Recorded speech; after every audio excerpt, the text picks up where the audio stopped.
All right, ladies and gentlemen, I request you to kindly settle down for our next very, very interesting session of the day. Dr. Devdutt Patnaik is part of our Grandmaster series, the initiative to bring forth the Indian ethos and management thought.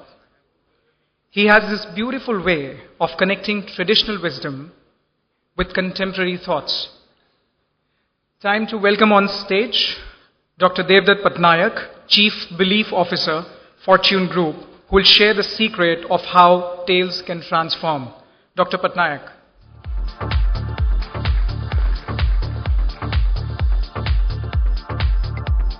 To join Dr. Patnaik on stage and to chair the session, may I please invite Harish Mehta, founder, Onward Group.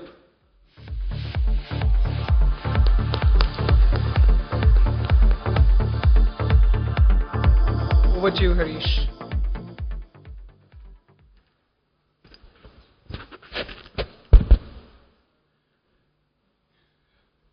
Good afternoon, friends. When the conference started, NASSCOM Chairman Mr. Chandrasekhar laid out the theme, Imagining Future. That's the theme for the conference. As a part of that, conference organizers invited a number of thought leaders, grandmasters to this conference. We had from Mike Walsh to Dr. Ramcharan this morning, Stephen Liu, and now we have Indian global thought leader, Dr. Devdutt Patnaik with us.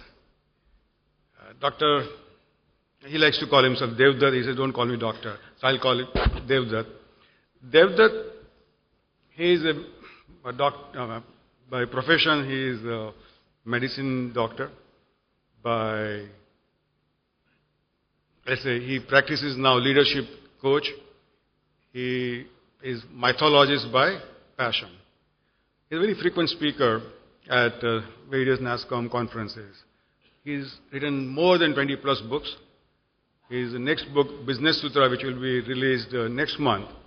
Very interesting concept that he is exploring there.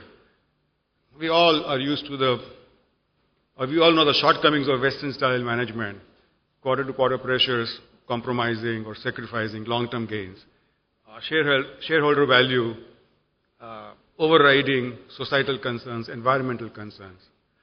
He argues very strongly in this book that using Indian mythology as a framework is a better way of corporate leadership. Now, that is not the subject for today. Today's subject is art of storytelling, how you transform as a corporate leader your organization. We all know for the last thousands of years, religious leaders have perfected the art of storytelling by taking the stories from Mahabharata, Ramayana, Bible, and transforming the lives of people. We also have modern storytellers like Jeff Bezos of Amazon. I don't know how many of you know the P/E ratio of Amazon. If you don't know, hold your breath. It is 3,000 plus. P/E ratio.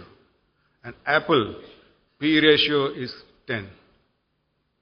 Is it glorious past versus glorious future? Is it the storytelling ability? To share those thoughts and how the storytelling can be very powerful, ladies and gentlemen, please put your hands together to welcome Dr. Devdutt Patnaik.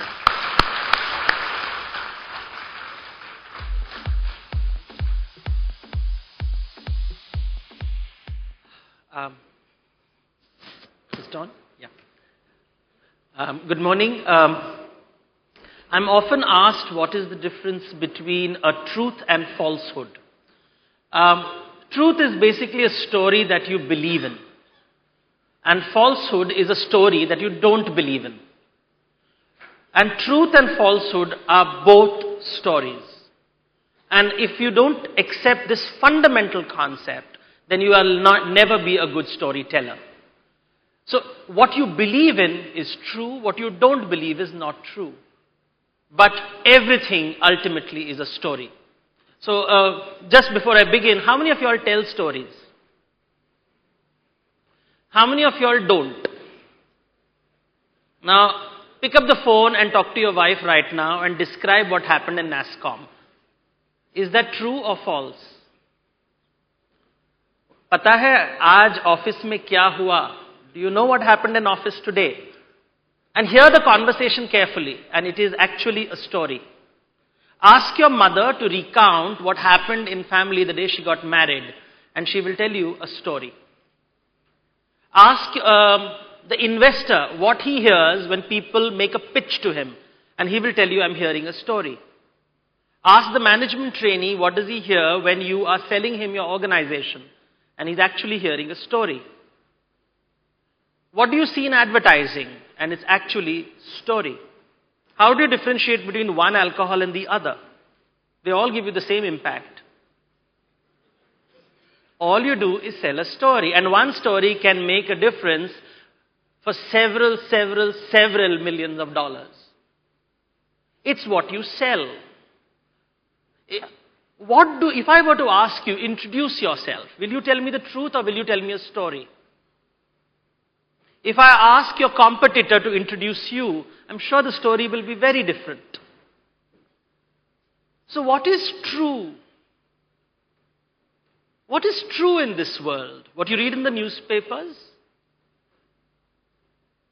And that's a fundamental question to ask. What we forget sometimes is that our brain is wired only to listen to stories. Animals don't tell stories. Humans do. Storytelling is a necessary part of the human condition. When a child is born, he does not know anything about the Indian freedom struggle. We tell him the story of the Indian freedom struggle and try to inculcate him the notions of patriotism and passion. It is not a natural phenomena, it's a cultural construction. And that's what storytelling is all about.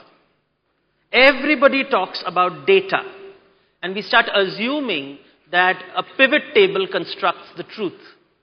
Talk to an accountant. The best storytellers in this world are accountants. They can turn anything into anything. What looks like a terrible year can suddenly become a year when you have invested resources for future outcome.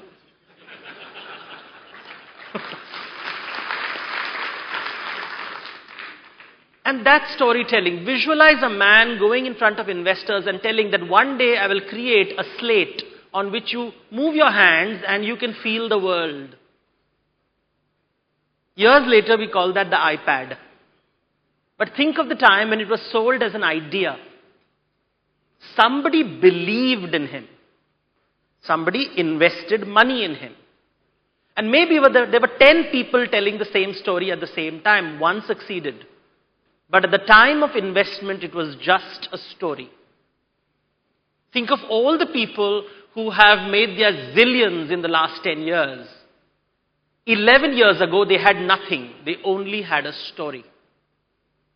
And somebody believed their story and enabled them to make the zillion.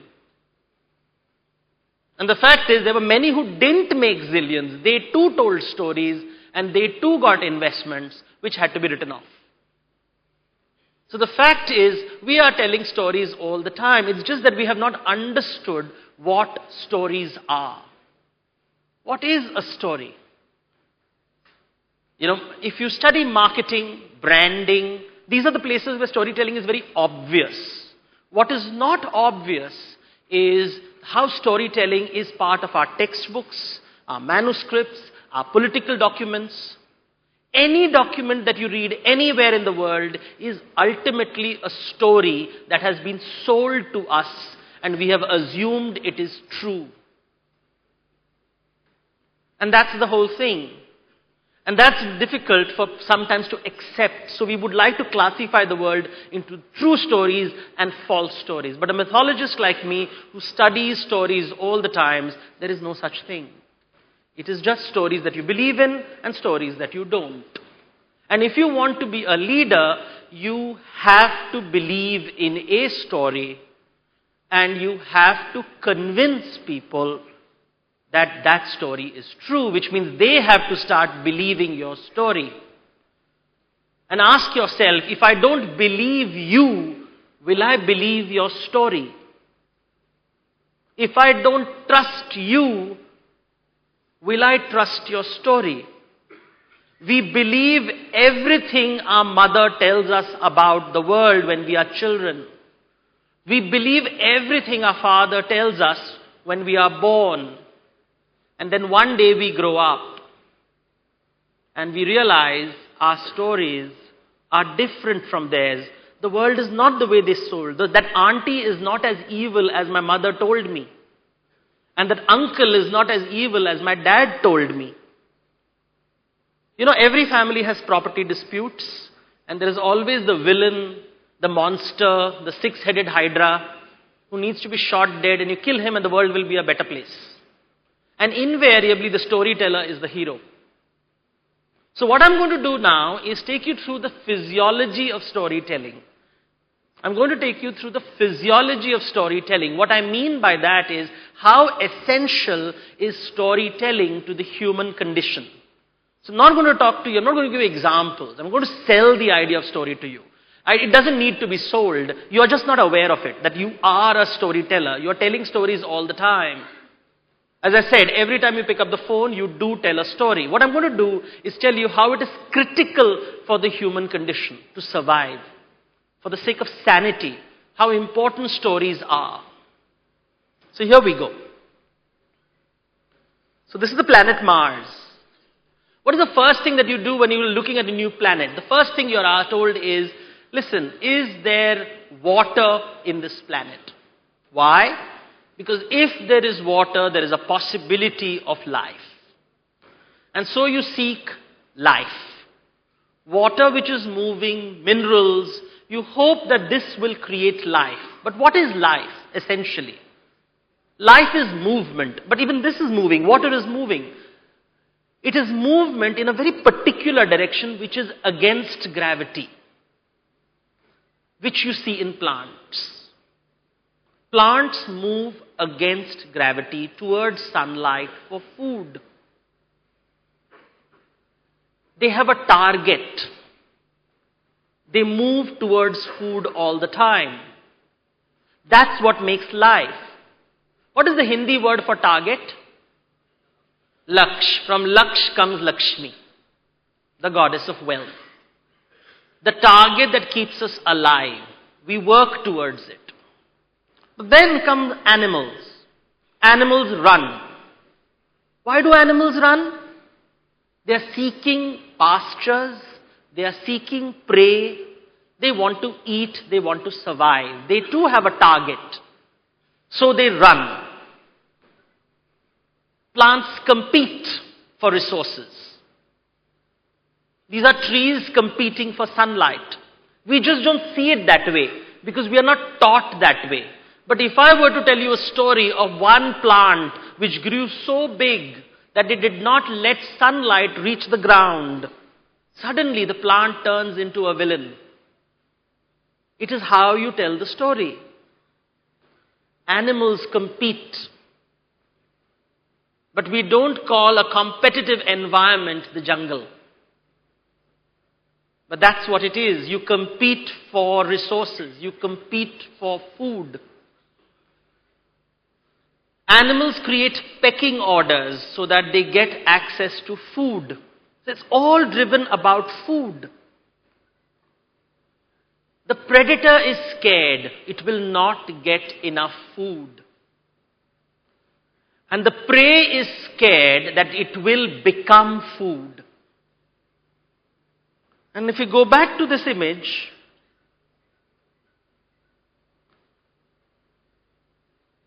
who is the villain here and who is the victim?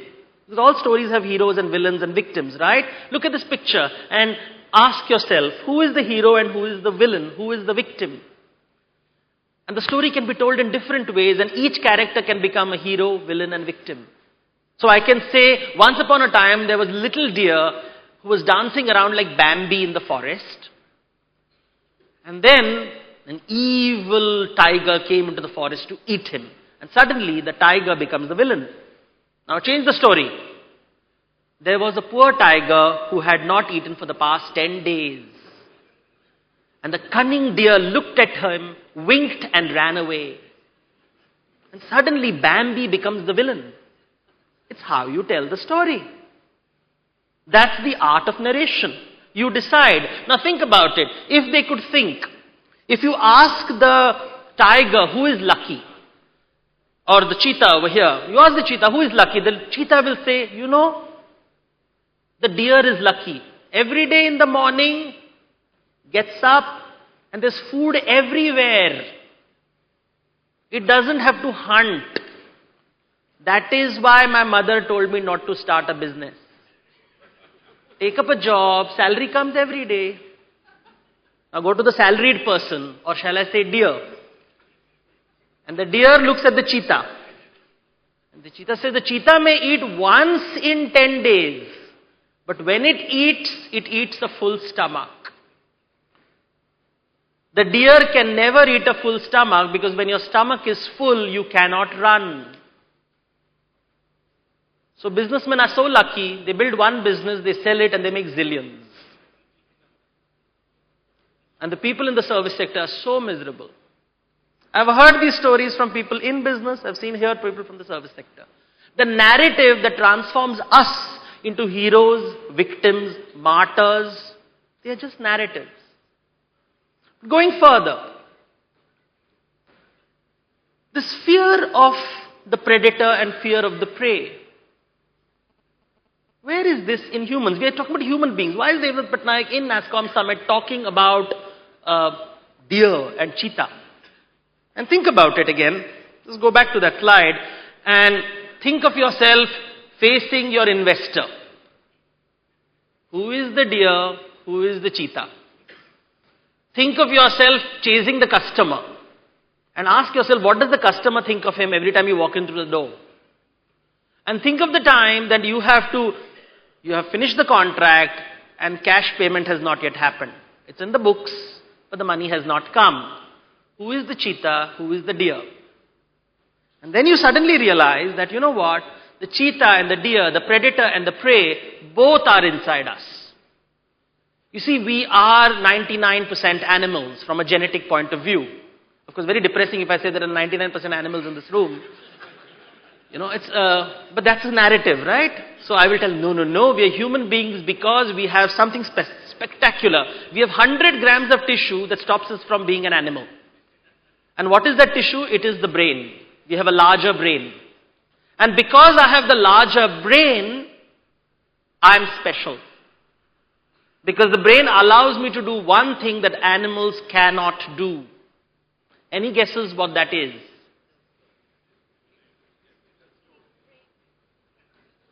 It allows you to imagine. That's what animals cannot do. The dolphin may be able to do it, the chimpanzee perhaps, but nothing in the human scale. What does it mean? It means you can come up with vision statements. And you have planned for 2020. If you didn't have imagination, you couldn't do that. So you're basically an animal who can imagine, who is using its survival tool. That's all you're doing. 2020, 2025, why not 2030? And that's like saying that one day the world will be a better place. That's a story we have heard every time. And that there is a happily ever after. All comes from the human imagination. Something that we don't understand, but that's what makes us human. We can imagine. We refuse to accept life as it is. You see, a predator is hungry when it is hungry, but we can imagine our hunger. So we have books like Stay Hungry, Stay Foolish. Or we have things like, a prey gets frightened when it can smell a predator, when it can see a predator, when it can hear a predator. Humans can imagine predators all the time. And so I'll tell you the story. Stay paranoid if you want to be on top. Isn't that the line that is sold? And that we start believing that a good leader must be paranoid. So he'll make his zillions and also get a heart attack. Small price to pay. But what does imagination do? It amplifies our fears. If you don't buy that car, you are a loser. If you don't have the technology, the competition will take you over. If you don't invest in that talent, you just might lose the next best thing. Amplification of fear. Tomorrow you will not give shareholder value. You are not as good enough in your next job. It's all in the imagination, but it is there. The opposite is also true. Look at this. This picture can only be created in Photoshop. And yet it gives us joy. It's based on a line from the Bible which says, the lion shall lay with the lamb. Any Gujaratis in this room? This is Wagh Bakri Chai. The whole idea, the impossibility of it excites us, makes us feel this is heaven. One day there will be no predator. And one day there shall be no need for prey. This is heaven. No movement. No need to run. That's heaven. Think about it. The story that is told of how heaven is described in India, that it is described as a place where there is a tree called Kalpataru. Stand under the tree and you will get anything that you want. Or there's a cow called Kamadhenu. Stand in front of that cow and you will get whatever you want. Just ask for it. There is a jewel called Chintamani. Hold it in your hand and you will get whatever you want. You know what accountants call this? Infinite return with no investment. This was heaven 1,000 years ago. This will be heaven 1,000 years later. The impossibility of it, but I can imagine it. And you will see this in store, when you deal with businessmen, they will always say, I made millions, but I didn't invest my money, I invested the bank's money. That's called infinite return with no investment. And they feel heroic about it. My money is not at risk. See how smart I am. Their money is at risk. I'm too big to fail. And suddenly you start hearing things, the narratives. Hear it carefully. You see, animals don't have self-image. When an animal looks into the mirror, it says, is this a prey? Is this a predator? If it is neither, is it a mate? No, it doesn't matter. Move on. But when humans look into the mirror, this is Narcissus from Greek mythology. We fall in love with our reflection. So imagine yourself every day in the morning in front of the mirror, looking at yourself and saying, do you see yourself or do you see your imagination of yourself? So I look at the mirror and I say, I am diamond. Then I go and meet my boss in office. He says, I'm plastic. Then I go and meet my wife. And she says, no, you are not plastic. You are cheap plastic. And I wonder what is true. Diamond, plastic, cheap plastic. What does the pivot table say? Fortune 500 company. Data proves that you are the best company in the world. Diamond, plastic, cheap plastic. Who are you asking? Are you asking the investor? Are you asking the employees? Are you asking the shareholder? Are you asking the customer? On what basis are you deciding what is the best company? What is diamond? In my imagination, I am always diamond. In your imagination, I am not diamond till I invest something in you. And when I invest something in you, even I start appearing, the plastic starts turning into diamond. Words like equity that we use is rooted in imagination, what I believe you are capable of delivering. And that's where storytelling comes in. You see, nobody likes to imagine themselves as being powerless. Nobody likes this image. Look at this image carefully. It's a deer that has a lot of food in front of it. Lots of cash in the bank. Wondering when it will be wiped out. It's frightened and anxious. Have you met people like this? We meet them all the time. So much Laksha, so much Lakshmi, but frightened. I won't matter. And that fear gnaws into your being. Remember, 99% animal. We all want to be powerful like this lion. Go to any sales conference. The mascot is always a tiger or a lion or a cheetah. Never a rat. Because we want to be on top of the food chain. We want to be the top dog in a dog-eat-dog world. In other words, I want to dominate. But look carefully. When does a lion roar? A lion roars never to show off. It roars when it is frightened. It roars to stop the prey from running, to spellbind it. Or it roars when there is a competition or a rival. It never roars to say, I am king of the world. I don't think a tiger considers it the king of the jungle. We do. We give it meaning. It's a frightened animal, but we believe top of the food chain. We like it. We like that emotion of being the alpha. That's what makes us human. This frightens us, the notion of invalidation, of being pulled back, of being caged. What is this cage? It's the traffic light. It's the regulation. It's the law, the systems, the processes that we are continuously selling is necessary for the organization. What is life? Life is when I work by my rules. What is work? When I work by your rules. I want to live my life, and you're only allowed to live your life on Sunday. Provided you don't have a BlackBerry. Then you'll always live by my rules. So you take a lot of international flights because that's when you don't get phone calls. But now there are new planes coming.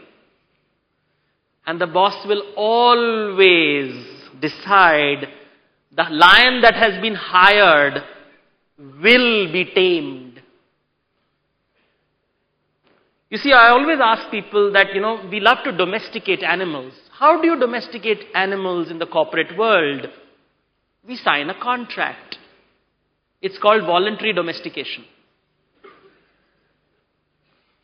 We surrender our freedom because in exchange you give me my pay slip and my ESOP. That's what we do. It's a question of narrative. Look, when I tell the story in a different way, the same thing sounds very different. What am I doing? I'm telling you stories. What is true? What you have been hearing in the business books. What I'm saying. What is true? It's just about how you join the dots. The dots can be joined very differently. You see, we don't want to feel invalidated. Human beings, all of us, your customer, your employee, your vendor, your competitor, your regulator, your investor, your shareholder, everybody is seeking meaning, artha. We all want meaning. We want to live meaningful lives. That's what makes us human. And the tragedy is, nature will never give you meaning. As far as nature is concerned, you are no different from the cockroach. We are animals with imagination, nevertheless, but animals. And that's very disturbing, especially when I am the CEO, when I am the managing director, when 100,000 people bow to me and say that I am the greatest person on earth, and nature says, no, you are human, you shall get diarrhea. And it's a very disturbing thing. Can't that amoeba know that I am the CEO? Doctors, I have studied medicine. I didn't practice medicine. But the best part is to see the most embarrassing. You have these senior people walking into hospital and this nurse coming with an enema. And you see the complete horror and shame on their face. Do you know who I am? Doesn't matter. Turn around. And that's when it strikes you. Arth kya hai? Meaning. That's what we seek. That's why we do enterprise. That's why we work. That's why we have organizations. That is the reason we exist. And that's the purpose of storytelling. The purpose of storytelling is to give meaning. Artha. Without stories, there is no meaning. And that's what leaders have to understand. I am not selling a concept. I am giving people meaning. An advertisement gives me meaning. An advertisement which says, if you buy this car, you will make friends. If you ride this bike, the girls will love you. If you put this spray on your body, thousands of women will chase you. How absurd it is. And yet, just look at the top line of that company after the ad. We believe in it and I'm willing to put my money on the table for it. I believe the world will be a better place when I have an iPad. Really? But I believe it. I'll be more efficient if I have 24 hours Wi-Fi. Really? But I believe it. It makes me feel so good. And that's a good story. That which makes me feel good. So think of yourself talking to your family, going back at the end of a hard day, and they're looking at you, and what they are looking for? They're looking to hear a story.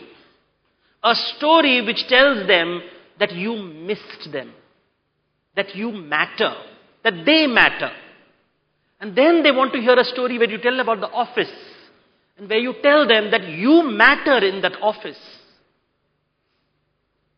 We want to feel good about ourselves, and storytelling is the tool to do so. So when you're talking to your investor, tell a story that will make him feel, I love this story, I want to invest.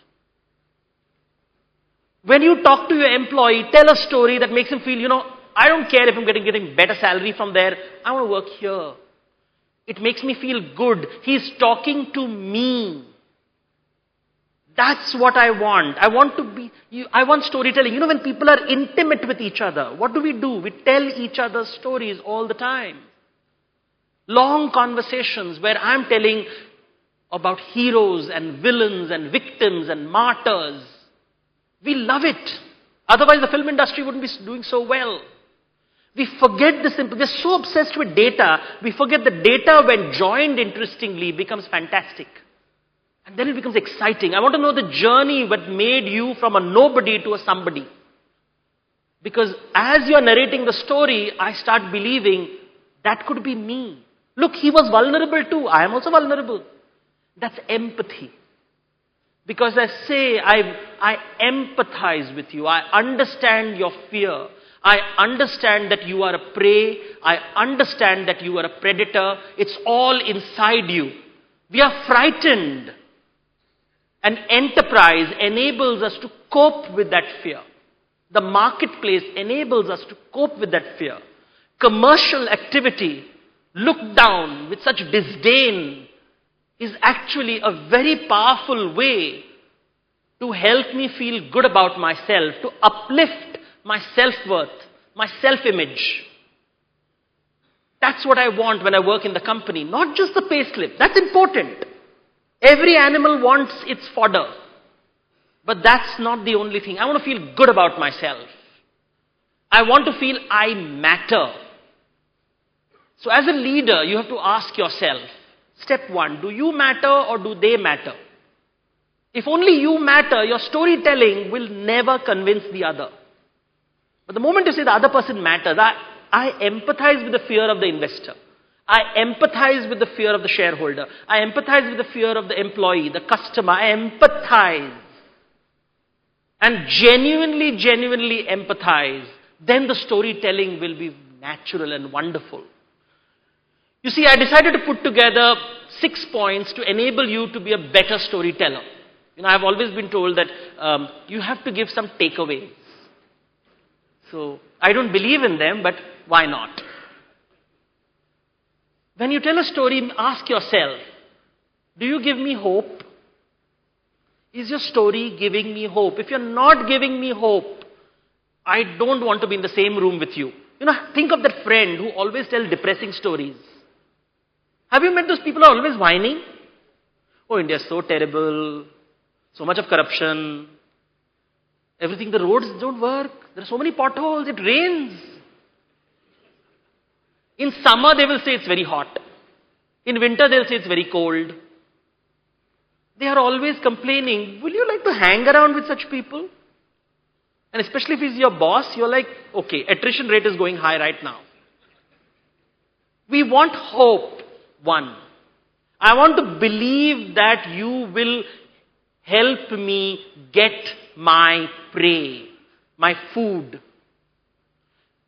So if I am a predator and I am hungry, I come to you thinking, will you provide for me nourishment? But what if I'm a prey? Then I look at you and say, will you give me security? And you're talking about the bell curve and the bottom of the pyramid and the last 5% has to be wiped out. I'm like, my job is gone. However logical it is be, I say that this fellow is not going to take care of me. So in the boardroom meeting, you're discussing the bell curve, and trust me, a lot of your senior managers have decided, time to move on. This is a company which doesn't take care of its own. Leave. They're only worried about shareholder value, not employee value. Nikal jao. And we wonder, we don't even realize our narration is frightening people. Give me identity, so that when I go home and tell people I work for this company or that company, people say, oh really? Wow. And I feel good about myself and I can show off. I can tell people that I work in an organization that makes me feel good about myself. Now, is it true? I don't know, but I believe it. Be sensitive to my fears. Something that very few leaders are, and intuitively many people are. Remember, 99% animals, which means the prey is inside us, the predator is inside us. We are all frightened. In the nature of my work, I meet some of the richest and most powerful people in India and the world, and I see fear everywhere. It will never go away. It's the human condition. Be sensitive to it. And you will connect, and your storytelling will be believed, and you will be heard. Don't invalidate my imagination. If I believe the company is going down, don't tell me that it is not going down. Agree with me first. Agree with me that I think the company may go down. I feel good that you're validating my imagination. Then you're saying, but. Then say the but. And then say, but.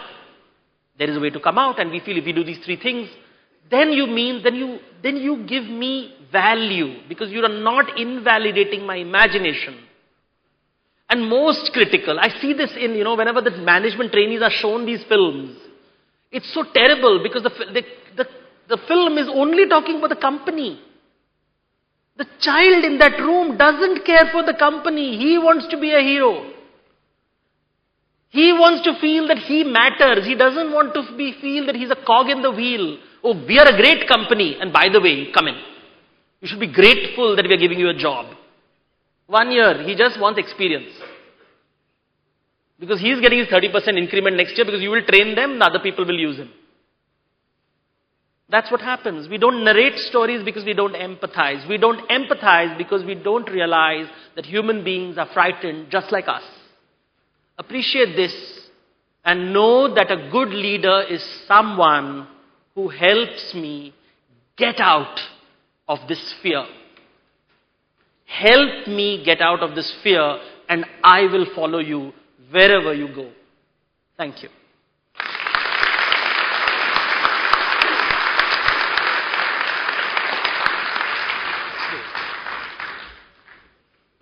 I don't know how the 30 minutes passed, just like this.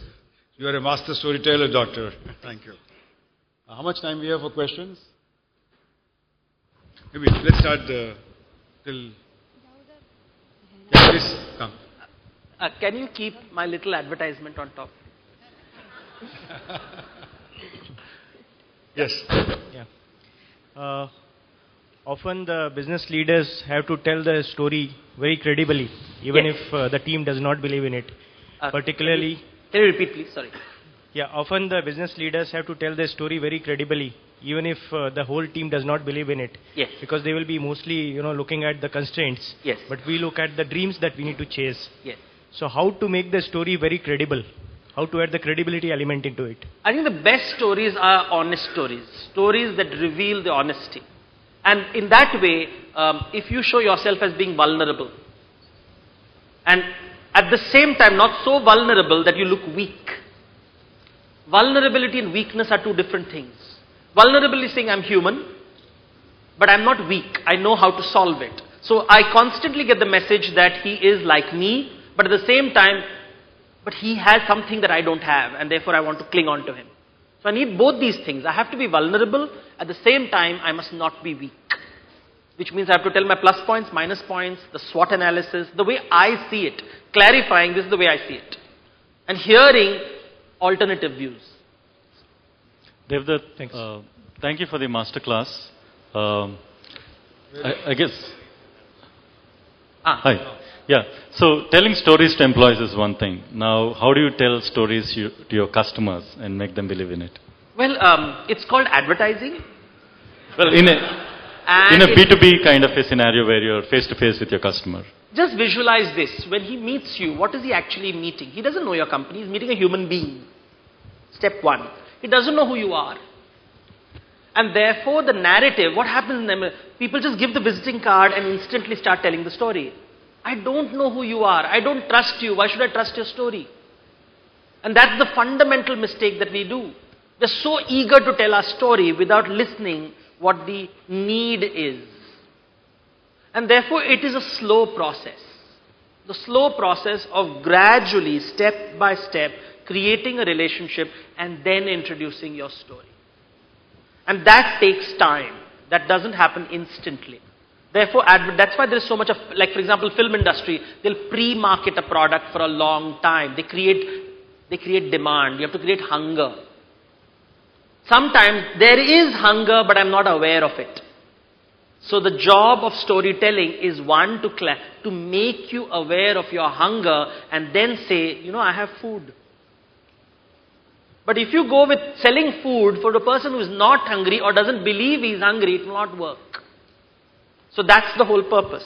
With my customer, I have to either make him aware that I know your hunger, or make him aware that you have a hunger that you're not even aware of. That's good marketing. Thank you. Just a little digression. Yeah. The book which you're releasing next month, the Business Sutra, there you are arguing that Indian mythology can provide the framework to overcome the shortcomings of Western management. Yeah. Would you like to share some thoughts on it? See, it's about storytelling. A typical Western management, of course, is a very big word. It's divided into Greek structures and biblical structures. But essentially, they are goal-based and objective-driven. And there is only one God, the shareholder.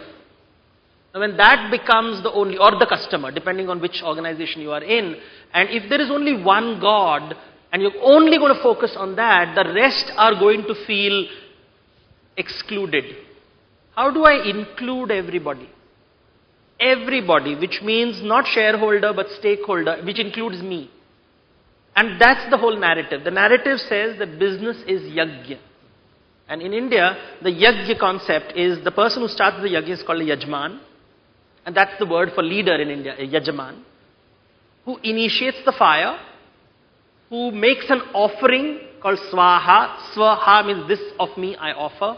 He expects the devata to be happy, and in happiness give him tathastu, so be it.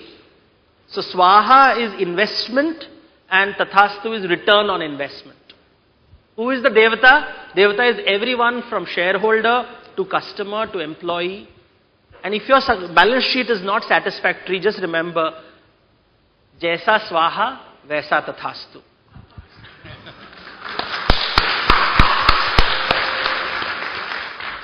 Hi, can I ask a question from here? Here, this. Here. Last question. Here, I'm here. Far right of the room. This side, here. Okay. Hi, Devdutt. The world is full of ruthless companies. For instance, GE, where Jack Welch famously said fire 10% of your workforce every year. Microsoft, famous for its management style called management by bullying around. closer home, Reliance perhaps, not known as the nicest of employers. Yeah. Ruthless, non-compassionate companies that don't create stories, that don't sell anything to their employees, that don't empathize, seem to be inordinately successful in business. Why then should a business be compassionate? Why should they worry about stories? Why can't they just be ruthlessly in the pursuit of profit if that works? See, the assumption in your question is that they don't tell stories. In fact, they're the best storytellers in the world, who are saying that if you are ruthless, you are better than others. That is also a story. In fact, that's the biggest story of all. If I am the dictator and I am Mogambo, then the world will be frightened of me. No, the world moves on. And that's the whole narration of the person who believes I'm on that. It's the story of the top dog.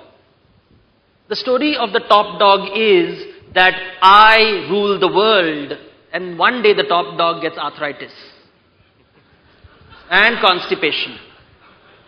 And the young dog comes and says, move, go. So this is also a narrative. Look at the language that we use in management. Competitive environment. You have to struggle. The words like paranoid, ruthless, all these are narratives and stories. They are as much mythical as stories which talk about happily ever after. The Greeks used to say a story can be a tragedy or a comedy depending on who is telling the story. You decide whether the ruthless CEO who sits on top and laughs madly in his boardroom, what is he, a comedy or a tragedy? Thank you very much.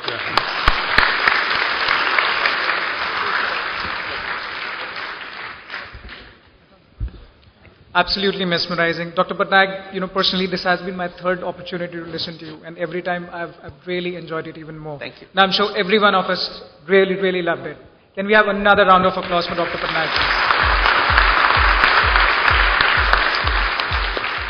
Harish, thank you so much for chairing this session, and may I please request you to give small memento of appreciation to Dr. Patnaik.